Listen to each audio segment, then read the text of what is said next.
So I want to dedicate this talk, first of all, to the people of Nepal who are suffering right now. And I know there are many other people suffering all around the world, but I think Nepal becomes a particularly sticking point when we talk about Chandigarh, because the same Himalayas, the footprints of which they exist, also is the umbilical cord that connects Chandigarh, because it was against this backdrop that Corbusier actually designed the capital complex that became so infamous and immersed in our minds. My first visit to Chandigarh came only about 10 years ago. Embarrassingly, even as an Indian, I had not visited it for a long time. But this is the provocation I want to begin with. When I went to Chandigarh, not as a student, but as a practitioner, I felt completely duped, because all of my education, where I had fallen in love with Corbusier's work and all of the publications that had been written on modern architecture and all his work, actually showed pictures such as the ones to the left.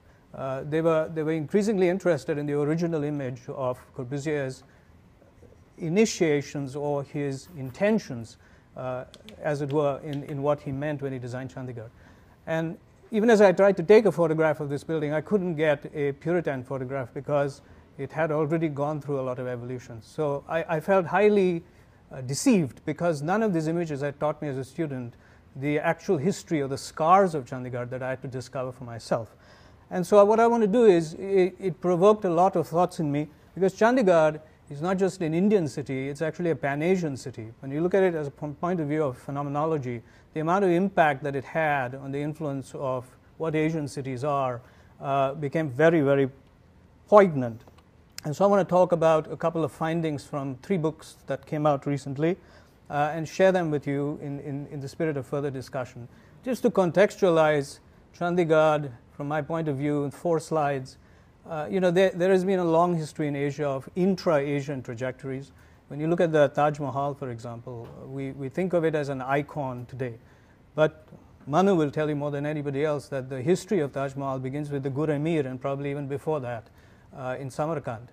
And then it is this huge Indo-Islamic trajectory that flows through the Silk Route, emerges into India, and then finds over centuries its teleological end in the Taj Mahal. And there have been these undercurrents that have come into Asia, and Asia has absorbed them every now and then. The second provocation of Chandigarh's contextualization has to do with colonialism, because when you look at the colonial project and Chandigarh, there's something incredibly similar about the colonial and the modernist project, in the sense that I would argue that they were both never taken through the litmus test of the native public. When you think about Chandigarh, not too many of us talk about the notion that when Corbusier came to Chandigarh, I think it was 1951, if I'm not mistaken, when he came to India for the first time, and stood in Chandigarh, there were 14 villages that existed on that site. And he demolished, I think, about 13 of them. Sangeeta will correct me in her presentation, but he kept one. And the point I'm making is that the history of Chandigarh begins with a very difficult, contentious territory when you have a conception of a democratic or a modern city that is thrust onto a newborn nation that is perhaps not yet ready for it, or perhaps was. There were several intentions that made Chandigarh what it is, but these are difficult issues that we need to talk about, particularly in the light of what has happened today. So I wanted to show you the city of Galle, which was designed by the Dutch in Sri Lanka, in the figment of a Bastide town, which was their homeland, also looking at indigenous technologies and so on and so forth. So when you look at this from a distance, the slide on the top, it looks like a foreign town, a Western town. When you look at the architecture, you begin to realize it was a highly adaptive architecture that talked about construction techniques and materials that were actually from the region. So both the modern project and the colonial project were symbiotic. They both had influences from the native land, but they also thrust a lot of things onto the native population, which they had not grappled with. The third one is a very important one, which we usually don't talk about, and that's the conception of democracy. I want you to know that before 1945 or 47, there really wasn't a democracy in Asia. Technically, Japan became the first democracy.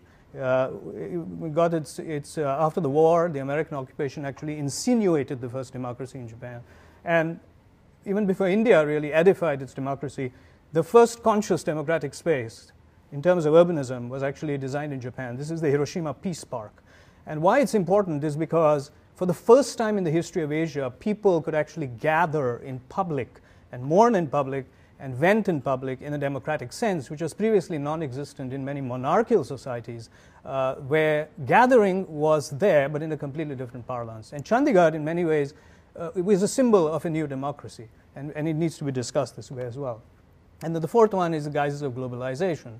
Asia is going through an incredibly interesting time. I mean, the slide to the top is actually Saadiyat Island. Many of you know this near Abu Dhabi. And you have four of the world's most famous architects designing very iconic buildings: Guggenheim by Frank Gehry, the Louvre by Jean Nouvel. And the question that many of us pose is, while there's nothing wrong in cities trying to create a sort of abstract globalizing image to position themselves as global centers, the bigger question that is usually underestimated is to what degree do such institutions have local presence? And that is a question that remains largely unanswered in the question of particularly Chandigarh's capital. And then and the lower one is, of course, Thames Town in China, which many of you may cringe, particularly architecture students, that it's a crime against architecture and all these kind of things. But I would argue that if we shift our lens to looking at places like, not necessarily Thames Town, many other Chinese Eurocentric towns that have been designed, not on the basis of their visual regimes, but on the basis of their performance standards, then we begin to look at it in a completely different light. Then it goes beyond the discussion of architecture and idiom into probably the creation of community spaces and community life that have been not existent in places like China for a very, very long time. So I want to spark the discussion here. So, you know, when the modern project and the colonial project enters Asia, you inevitably have an offspring that now begins to get established as a result of these two projects. And that is, for me, an offspring of resilience. We all know this. These are images you find in any part of many, many Asian cities. This is the informal sector. There have been many names that have been called to it. But the point I want to make is this one. You know, I was born in a Hindu family. And so the rituals of Hinduism were very important in the foundations of what I became, because every year we would celebrate festivals and so on and so forth. But as I became a planner or an urbanist, there was one thing that was staring at me that I had never noticed on its impact in terms of the Indian city. And that was this really modest little phenomenon, which is this ubiquitous presence of wayside shrines. Now, they're everywhere in India. They're really like, you know, I was presenting at ACSA one year, and Stanley Tigerman, the architect from Chicago, came up to me and said, you know, what you described is like a pimple on the urban landscape. You know, a pimple doesn't really tell you that it's going to come on your face the next morning. It just emerges stealthily. So in the same way, you know, you have a tree, and the tree is anointed with a little shrine. It's illegal by American standards. It doesn't follow any zoning rules. It's an encroachment on the urban landscape of incredible proportions. But when you look at it as a magical urban phenomenon, the impact it has on Indian cities is incredible. And I want to sort of use this as a contrasting point to Chandigarh's image, which is the other actors that shape Indian cities, probably in a far more influential way than many of the ways we planners and franchised architects do. So, for example, you have this tiny little shrine, and it begins to grow into a rudimentary temple. And then when you begin to look at it, it really becomes a microcosm of a community. This is a shrine that I documented right in Connaught Place, which is the central business district of New Delhi. So right, you know, 2 blocks away from the heart of Connaught Place is this little microcosm completely away from the street, which actually becomes a hub for a neighborhood around it. And there are all kinds of things that happen here every day. It has a franchise priest, but it is illegal in the sense that there's no ownership pattern, and at the same time is powerful enough that nobody has the courage to demolish it. So it becomes this anomalous layer of an Indian city, which we planners tend to evade usually. We planners don't tend to bring them into dialogues. And the point I'm making is, how do we bring them into dialogues? So what is ironic about all this is all the great temples of India that we visit actually emerged this way. So if you look at the famous temple of Tiruvannamalai, for example, this is a gigantic city with a temple that if you look at it from a distance, you think it's a built-at-once architectural piece. But if you trace the evolution, for example, this is the evolution of the temple in Madurai, the famous Meenakshi temple, where it looks similar.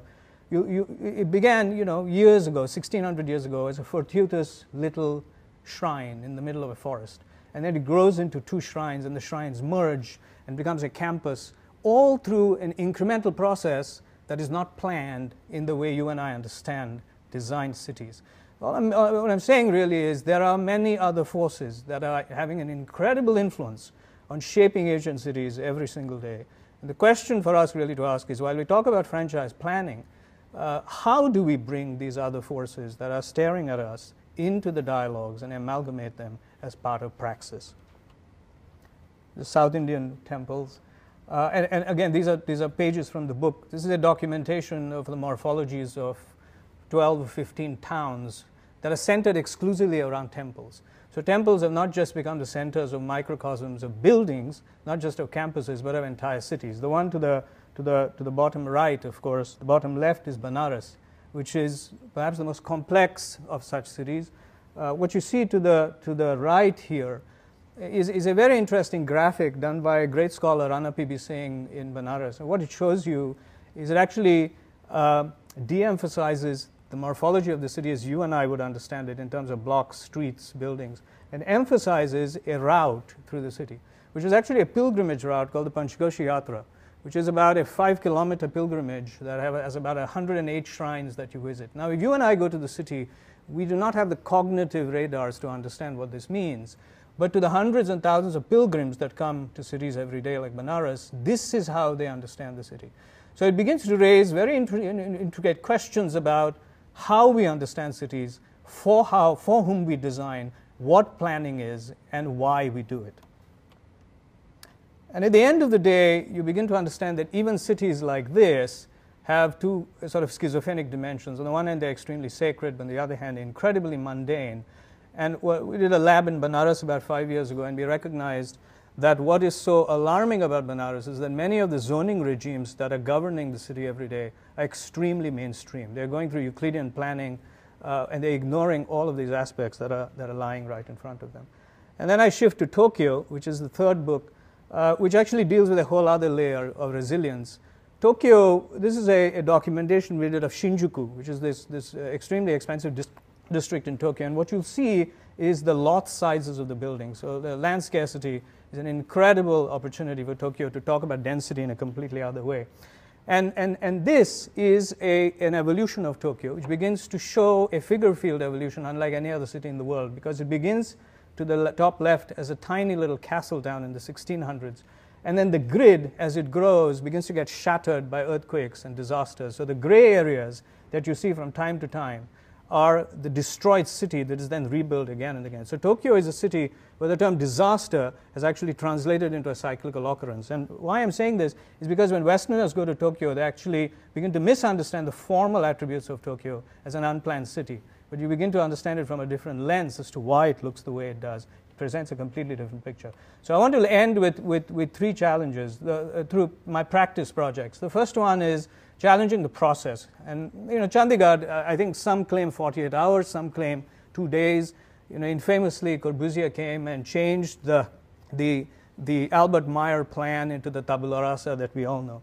And what I want to show you is a project that we did in Kenya last year with the Bohra community. The Bohra is an Orthodox sect of Islam, a very minority sect.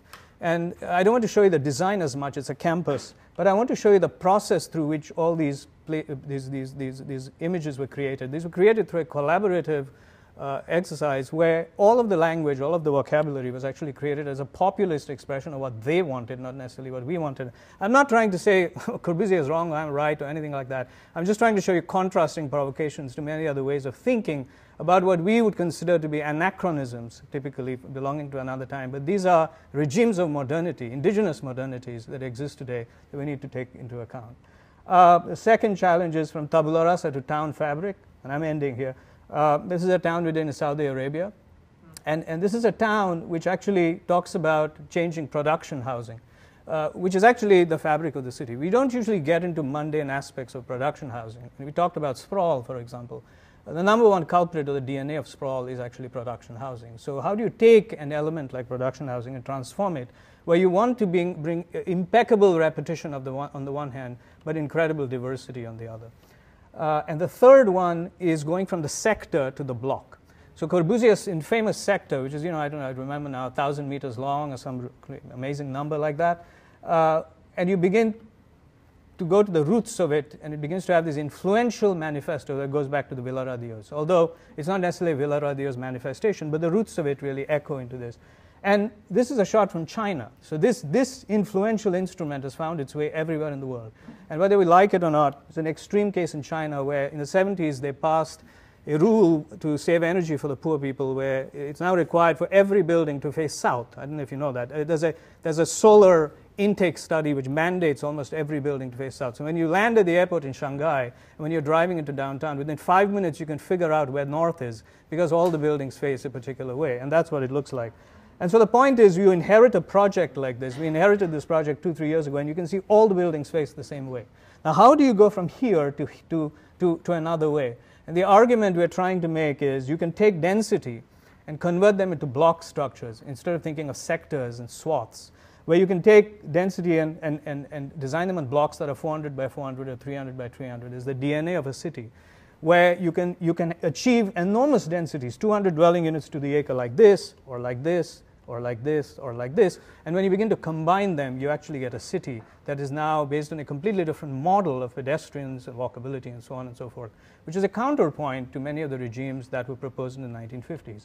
And this is the plan that we generated as a result. And I want to end you with this slide, which is, I want to show you this big image that many of you may probably sit back and say, what the hell is he talking about?